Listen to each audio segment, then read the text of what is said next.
गौतम बुद्ध हमेशा अपने शिष्यों से कहा करते थे कि हमारी जीभ दुनिया का सबसे तेज चाकू है और दुनिया में सबसे खतरनाक हथियार हमारे शब्द हैं, जो बिना किसी खून खराबे के लोगों को अंदर ही अंदर मार सकते हैं।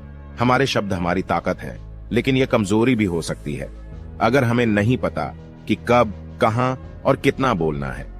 यदि हम सही समय पर सही इरादे से सही शब्दों का प्रयोग करते हैं तो यह हमें एक सफल व्यक्ति बनाते हैं, लेकिन अगर हम सही समय पर सही इरादे से सही शब्दों का प्रयोग नहीं करते हैं तो यह हमारे जीवन को नर्क से भी बदतर बना सकते हैं। तो आज मैं आपको मौन पर एक कहानी सुनाऊंगा और यह कहानी आपकी जिंदगी बदलने वाली है। यह कहानी आपको मौन की शक्ति का एहसास कराने जा रही है। जापान में एक बहुत प्रसिद्ध बौद्ध भिक्षु थे जिनका नाम दीजाई था। वह दुनिया के शोरगुल से दूर जंगल में अकेला रहता था और वह बहुत ही ध्यान मग्न व्यक्ति था, इसलिए वे पूरे जापान में बहुत प्रसिद्ध थे। और एक दिन उनके पास एक राजकुमार आया। प्रिय साधु, मैं हमेशा थका हुआ, निराश और परेशान महसूस करता हूं। मेरा मन बहुत बेचैन रहता है। हालांकि मेरे पास सब कुछ है, धन, प्रसिद्धि और सभी विलासिता जो एक व्यक्ति पाने की ख्वाहिश रखता है, लेकिन फिर भी मेरे अंदर शांति नहीं है।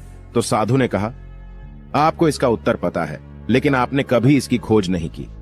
साधु ने कहा कि मैं एक प्रयोग करना चाहता हूं। क्या आप वह प्रयोग करना चाहेंगे? इस प्रयोग के बाद आपके जीवन में कोई अशांति और चिंता नहीं रहेगी। यह सब सुनकर राजकुमार बहुत परेशान हुआ, लेकिन उसने साधु से कहा कि मुझे बताओ कि मैं क्या करूं। मैं अपने मन की शांति के लिए कुछ भी करने को तैयार हूं। तब साधु ने शांत स्वर में उत्तर दिया, अगले 10 दिनों तक आप मेरे आश्रम में रहेंगे और सामान्य व्यक्ति की तरह रहेंगे, और इन 10 दिनों तक आप अकेले मौन में बैठेंगे और जितना हो सके कम बोलेंगे। राजकुमार साधु की बात से सहमत हो गया। पहले दिन उन्हें लगा कि उनका मन सामान्य व्यक्ति से ज्यादा विचलित है। उसके मन में तरह तरह के सवाल उठ रहे थे और वह आम लोगों की तरह जीवन जीने में असहज महसूस कर रहा था। उसके भीतर बोलने की प्रबल इच्छा थी, पर वह मान गया और कुछ न बोला, एक शब्द भी नहीं। लेकिन वह चुपचाप बैठा रहा। लेकिन जैसे जैसे रात होती गई, उसे एक बड़ी शांति का अनुभव हुआ। उसके लिए यह बड़ा अजीब था। वह अंदर ही अंदर खुश हो रहा था और अपने आप से पूछ रहा था कि बेचैनी कम क्यों हो रही है। अगले दिन राजकुमार एकांत में बैठा प्रकृति को, फूलों को, पौधों को, आकाश में उड़ते पक्षियों को देख रहा था। अपने जीवन में पहली बार वह देख रहा था कि उसके चारों ओर कितनी सुंदर प्रकृति है। वह अपने चारों ओर प्रकृति को देख और महसूस कर सकता है। इस तरह एक हफ्ता बीत गया और उसके मन की सारी बेचैनी, सारी उथल पुथल, सब कुछ गायब हो गया। 8वें दिन की सुबह राजकुमार की आंखें अपने आप बंद होने लगीं और वह गहरे ध्यान में डूब गया। उसने आंखें बंद की, गहरे ध्यान में चला गया। कोई चिंता नहीं थी, मन में शांति थी। राजकुमार को भीतर ही भीतर गहन शांति का अनुभव होने लगा। बाकी के 2 दिन गहरे ध्यान में बिताने के बाद राजकुमार खुद को एक बौद्ध भिक्षु के सामने पेश करता है। राजकुमार ने साधु से कहा कि प्रिय साधु, मुझे उत्तर मिला कि मेरा मन इतना अशांत क्यों है। उन्होंने कहा कि मुझे पता चला कि मेरा मन इतना विचलित और अशांत क्यों था। फिर उन्होंने पूछा, बताओ क्या जवाब मिला? राजकुमार ने कहा कि मैं जरूरत से ज्यादा बातें करता था और दिन भर लोगों पर ऊर्जा बर्बाद करता था और उनके बारे में अकेले ही सोचता था और ज्यादातर समय उनके बारे में नकारात्मक ही सोचता था। इस प्रकार मेरा समय नष्ट हो रहा था और अधिक बातें करने और सोचने से मेरा मन अशांत हो गया था। इस वजह से मैं कोई भी काम अच्छे से नहीं कर पाता था, जिसके कारण मैं लगभग हर काम में असफल होने लगा था और निरंतर असफलता ने मुझे और अधिक उदास और चिड़चिड़ा बना दिया और इसने मेरे जीवन को और नष्ट कर दिया। लेकिन ये 10 दिन बिल्कुल अलग थे। अब ऐसा लग रहा है कि अपनी जिंदगी को पूरी तरह से जी रहा हूं और इससे पहले मैं अपनी जिंदगी गलत तरीके से जी रहा था। मैंने यह भी सीखा कि हमें ध्यान करने की आवश्यकता नहीं है, ध्यान अपने आप हो जाता है। और ध्यान से मैंने पहली बात यह सीखी कि किसी के जीवन में सबसे महत्वपूर्ण घटना स्वयं को जानना है। बौद्ध भिक्षु ने कहा कि आप ही नहीं, दुनिया में ज्यादातर लोग जरूरत से ज्यादा बोलते हैं। आज भी ज्यादातर लोग एक दूसरे को नीचा दिखाने के लिए ही बोलते हैं और आज भी लोग ज्यादा बातें करते हैं और अपना जीवन बर्बाद कर रहे हैं। साधु ने राजकुमार को मौन रहने का महत्व समझाया और कहा कि एक बार शिष्य गौतम बुद्ध से पूछते हैं कि प्रिय बुद्ध, आप अधिकांश समय मौन क्यों रहते हैं? बुद्ध ने कहा, मैं गहराई में मौन रहता हूं। मौन स्वयं को जानने की पहली सीढ़ी है। यदि आप मौन नहीं रह सकते हो तो स्वयं को जानना असंभव है। स्वयं को जानने की पहली सीढ़ी मौन है। जितना जरूरी हो उतना ही बोलें, और आप पाएंगे कि 90% बोलना हानिकारक होता है। नहीं बोलते तो अच्छा था। 90% मुश्किलें कम हो जाएंगी अगर लोग थोड़ा सा चुप हो जाएं, झगड़े कम हो जाएं, अशांति कम हो जाए, फेंकना कम हो जाए। बस तुम दोनों चुप रहना सीख जाओ। दुनिया में बहुत सारी मुसीबतें सिर्फ बोलने से पैदा हो जाती हैं। जो मौन रहना जानता है वो भीड़ में भी अकेले रहने का हुनर जानता है।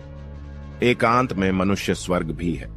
दूसरों की उपस्थिति बेचैनी पैदा करती है।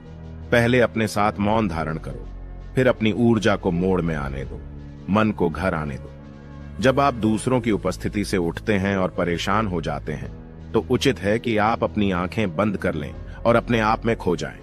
तुम वहां से भी ताजगी पाओगे, क्योंकि तुम्हारे जीवन का स्रोत वहीं छिपा है। वह किसी और में नहीं है, लेकिन तुम्हारी जड़ें तुम्हारे जैसी है। आखिर कौन तुम्हें अपने भीतर ले जाएगा? यदि कोई ना हो तो मुझे स्वयं ही भीतर जाना होगा। इसलिए अपने भीतर जाओ।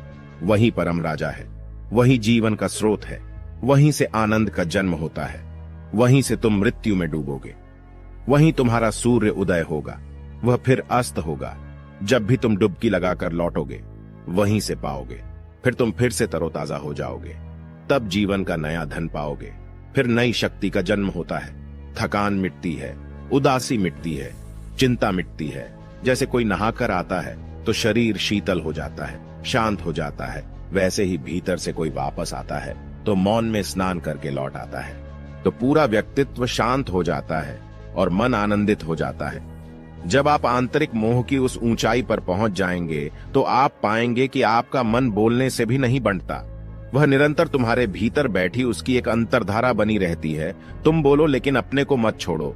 आप शब्दों का प्रयोग भी करते हैं लेकिन अपनी चुप्पी नहीं तोड़ सकते।